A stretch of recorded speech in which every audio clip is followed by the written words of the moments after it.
Chers compatriotes, notre pays, la RDC, a été victime d'une guerre qui nous a été imposée. Beto telema maboko na maboko, samu na kununga mbeni. Fumu pesa ngemba na nsi na beto, zambi sadisa beto na kununga vitayai. Zambi yoka kolela ya Kongo,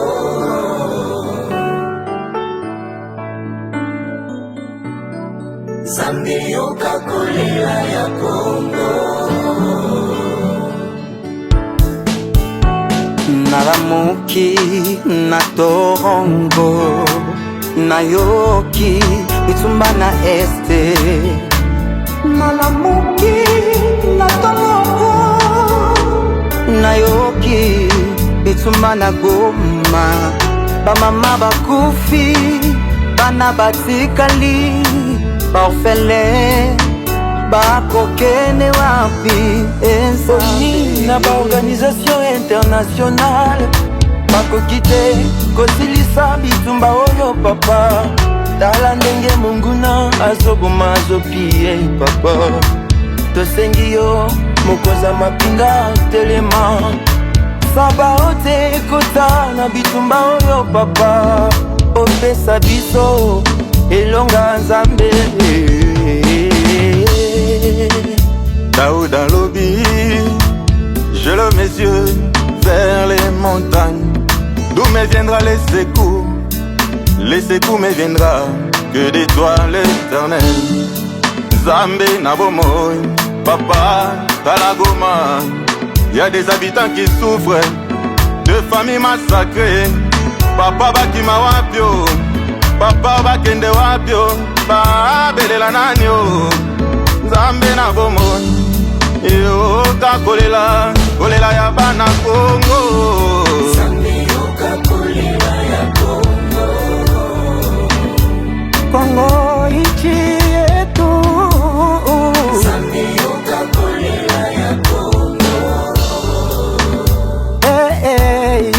Kongo Kongo yo pesa biso yango lelo elokeli biso makambo ba imperialiste na banyo colonialiste balingi bakabola mboka na biso Kongo.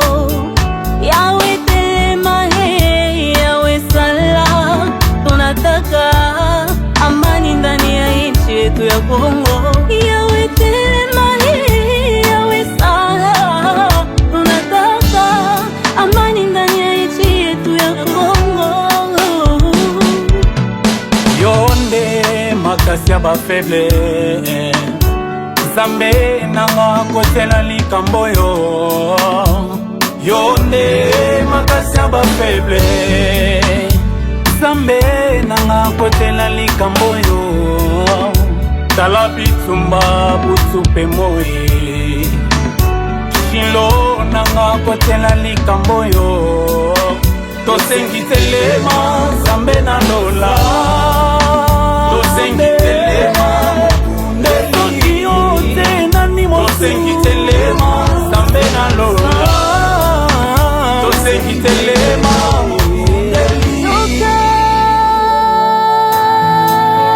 Baba,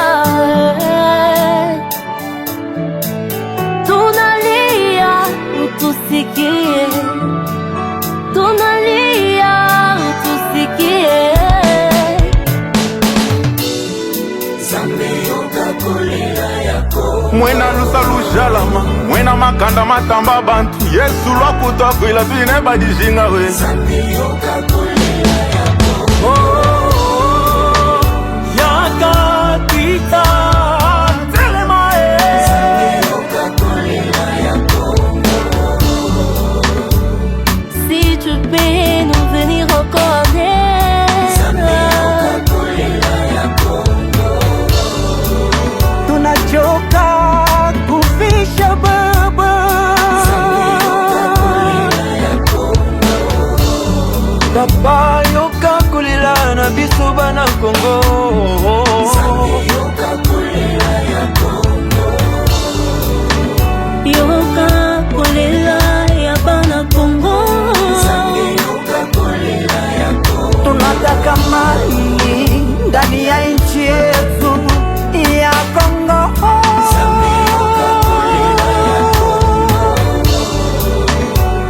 Oui, à un certain moment, nous sommes faibles. Mais si toi, tu descends combattre pour ce pays, nous aurons la victoire. L'ennemi ne vaincra pas aussi longtemps que tu es avec ton peuple. Tes oins sont dans ce pays. Yahweh, nous te faisons confiance. Descends, donne-nous la victoire. Amen.